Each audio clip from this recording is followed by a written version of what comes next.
Okay, welcome to my educational channel. ఇంకా ఒక 10 రోజులలో మీకు అయితే టెట్ నోటిఫికేషన్ రిలీజ్ చేయబోతున్నారు. మరి దీనికి సంబంధించి టెట్లో మనకి 30 మార్కులకి తెలుగు అనే కాంటెంట్ ప్లస్ బోధనా పద్ధతులు, భాషా బోధనా పద్ధతులు ఇవి మనకు ఉన్నాయి. దీంట్లో అసలు మీకు ప్రామాణిక పుస్తకాలు అంటే మీకు 3వ తరగతి నుండి 10వ తరగతి వరకు ఉన్నటువంటి తెలుగు పాఠ్య పుస్తకాలే ప్రామాణిక పుస్తకాలు. వాటి ఆధారంగానే మీ ప్రిపరేషన్ అనేది ఉండాలి. నేను కొన్ని శాంపుల్ క్వశ్చన్స్ ఇస్తున్నాను ఇక్కడ తెలుగులో. అంటే ఎలాంటి క్వశ్చన్స్ ప్రిపేర్ చేసుకోవాలి, ఎలా నోట్స్ తయారు చేసుకోవాలి, హెడ్డింగ్స్ ఎలా పెట్టుకోవాలి, వీటిని టెట్ నోటిఫికేషన్ దృష్ట్యా, టెట్ ఎగ్జామినేషన్ దృష్ట్యా మనం ఎలా ప్రిపేర్ కావాలి. ఫర్ ఎగ్జాంపుల్ చూడండి, మీకు నేను ఇవైతే ఈ ఒక 30 క్వశ్చన్స్ ఇక్కడ ప్రిపేర్ చేశాను. 3వ తరగతిలో ఉన్నటువంటి తెలుగు పాఠ్య పుస్తకం నుండి కొన్ని ఇంపార్టెంట్ క్వశ్చన్స్గా నేను, అంటే జనరల్గా అయితే మనము ఇంపార్టెంట్ అన్ఇంపార్టెంట్ అనేది ఏమీ ఉండదు, కానీ ఒక స్ట్రాటజీగా మనం ప్రిపేర్ అవుతుంటాం కాబట్టి బేసిక్ పాయింట్స్ అనేవి ఇంపార్టెంట్ అవుతాయి. ఆ బేసిక్స్ ఆధారంగానే మనం మిగతా సబ్జెక్ట్ని నేర్చుకోగలుగుతాం. సో ఇక్కడ నేను ఇచ్చినటువంటి పాయింట్స్, క్వశ్చన్ నెంబర్ 1 చూడండి. అక్షరాలు అనగా, మీకు డైరెక్ట్గా నిర్వచనం ఉంది. అక్షరం అంటే ఏంటిది? మనం పలికే ధ్వనులకు ఏర్పరచుకున్న గుర్తులను అక్షరాలు అంటారు. మీరు చాలా చోట్ల చదువుతారు అక్షరం అనగా క్షరం కానిది, నాశనం లేనిది, ఇవన్నీ ఉంటాయి. దీంతో పాటు మీకు పాఠ్యపుస్తకంలో ఇచ్చినటువంటి నిర్వచనము చాలా ఇంపార్టెంట్ కాబట్టి దాన్ని కంపల్సరీ మీరు నేర్చుకోవాలి. అక్షరాలు అనగా మనం పలికే ధ్వనులకు ఏర్పరచుకున్నటువంటి గుర్తులు. రెండవది అల్ప ప్రాణాక్షరాలు. మనం చదువుతాం అల్ప ప్రాణాక్షరాలు, మహాప్రాణాక్షరాలు, వర్గయుక్కులు, పరుషాలు, సరళాలు, ఇవన్నీ కూడా మీకు పై క్లాస్కి వెళ్ళే కొద్దీ ఉంటాయి. నేను ఒక్కొక్కటి పరిచయం చేస్తూ వస్తాను మీకు క్లాస్ వైజ్గా. అల్ప ప్రాణాక్షరాలు అంటే తేలికగా పలికేటటువంటి అక్షరాలు. ఉదాహరణ క, గ, చ, ట ఇలాంటివి. అదే మహాప్రాణాక్షరాలు ఒత్తి పలికేటటువంటి అక్షరాలు ఖ, ఘ, ఛ ఇలాంటివన్నీ కూడా మనకి మహాప్రాణ అక్షరాలు. ఇవన్నీ బేసిక్ పాయింట్సే. తర్వాత ఉగాది ఎప్పుడు వస్తుంది?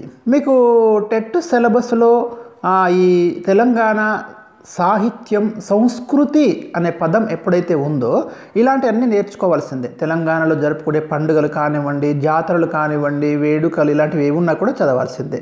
ఉగాది చైత్రమాసం పాడ్యమి రోజున జరుపుకుంటారు. ఇది నూతన సంవత్సరానికి, తెలుగు సంవత్సరానికి ఆరంభించే రోజు. నెక్స్ట్ శ్రీరామనవమి ఎప్పుడు జరుపుకుంటారు? చైత్రమాస శుద్ధ నవమి రోజున శ్రీరామనవమి జరుపుకుంటారు. దసరా పండుగ ఎప్పుడు జరుపుకుంటారు? ఆశ్వయుజ మాసం శుద్ధ దశమి రోజు జరుపుకునే పండుగ దసరా పండుగ. దీన్నే మనం విజయదశమి అంటాం. పాండవులు తమ ఆయుధాలు ఏ చెట్టు మీద దాచిపెట్టారు? ఈ సాధారణంగా ఇది తెలిసి ఉంటుంది మనకి. ఇతిహాసాల మీద ఎవరైతే చదువుతారో వాళ్ళకి ఇది పెద్ద క్వశ్చన్ ఏం కాదు, కానీ కొంతమంది చూడకపోతే మాత్రం పొరపాటు పడుతూ ఉంటారు. జమ్మి చెట్టు మీద వారు తమ ఆయుధాలను దాచిపెట్టడం అనేది జరిగింది. దీపావళి పండుగ ఎప్పుడు జరుపుకుంటారు? ఆశ్వయుజ బహుళ అమావాస్య రోజు. ఇలాంటివి కూడా అడుగుతాడా టెట్లో? ఇలాంటివి కూడా అడుగుతాడు. ఇలాంటి వాటికి కూడా చాలామంది సమాధానాలు గుర్తించరు. ఎందుకు అంటే సింపుల్గా ఇస్తాడు, మాసాన్ని మార్చి ఇస్తాడు. చాలామందికి తెలుగు నెలలంటే తెలియకుండా ఉంటుంది పరిస్థితి. అలాంటప్పుడు చాలా ఇబ్బంది అవుతుంది. కాబట్టి అందుకే బేసిక్ ఏది కూడా ప్రతి క్వశ్చన్ ఇక్కడ కవర్ చేస్తున్నాను. సూర్యుడు మకర రాశిలోకి ప్రవేశించే రోజు ఎలా జరుపుకుంటారు? దీనికి సమాధానము మిస్ అయినట్టుంది. సంక్రాంతి. ఆ పండుగ సంక్రాంతి. ఖురాన్ ఏ నెలలో ఆవిర్భవించింది? రంజాన్ నెలలో ఖురాన్ అనేది ఆవిర్భవించింది. రంజాన్ అనేది మనకి ఇస్లాం క్యాలెండర్లో ఒక నెల. ఇస్లాంలో త్యాగానికి ప్రతీకగా జరుపుకునే పండుగలు ఏవి? బక్రీద్ అండ్ మొహర్రం. తీజ్ పండుగ ఎవరు జరుపుకుంటారు? లంబాడీ తెగ గిరిజనులు జరుపుకునే పండుగ తీజ్ పండుగ.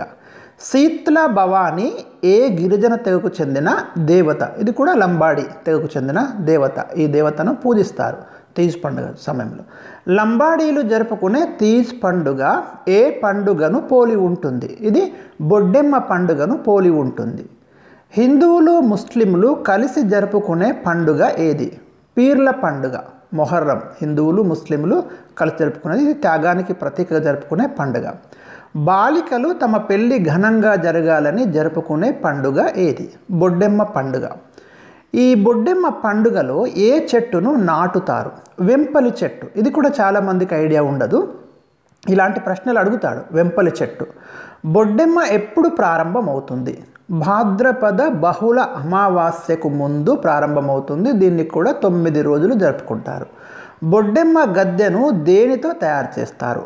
పుట్ట మన్నుతో తయారు చేస్తారు. ఒక గద్దెను తయారు చేసి దాంట్లో ఈ వెంపలి చెట్టును పెట్టడం అనేది జరుగుతుంది. తర్వాత సంశ్లేష అక్షరాలు అనగా ఏమిటి? ఇక్కడ చాలామంది విద్యార్థులకి కన్ఫ్యూజన్ ఉంటుంది. ఇది క్లియర్గా ఉంటుంది మీకు. ఇక్కడ చూడండి, ఒక హల్లుకు ఒకటి కంటే ఎక్కువ హల్లులకు చెందిన ఒత్తులు చేరిన అక్షరాలను సంశ్లేష అక్షరాలు అంటారు. ఫర్ ఎగ్జాంపుల్ మీకు చూడండి, రాష్ట్ర అని ఉంది. ఇక్కడ షాకు టా ఒత్తు రా ఒత్తు అనే ఒత్తులు మనకు ఉన్నాయి. రెండు హల్లులకు చెందిన ఒత్తులు ఉన్నాయి. అదే ద్విత్వాక్షరాలు అనగా ఏమిటి? ఒక హల్లుకు అదే హల్లు ఒత్తుగా రావడం. ఇక్కడ మీకు ఈ ఎరుపు రంగులో చూపెట్టినటువంటి అక్షరాలు ద్విత్వాక్షరాలు. కాకు కా హల్లుకు చెందిన ఒత్తు మాత్రమే వచ్చింది.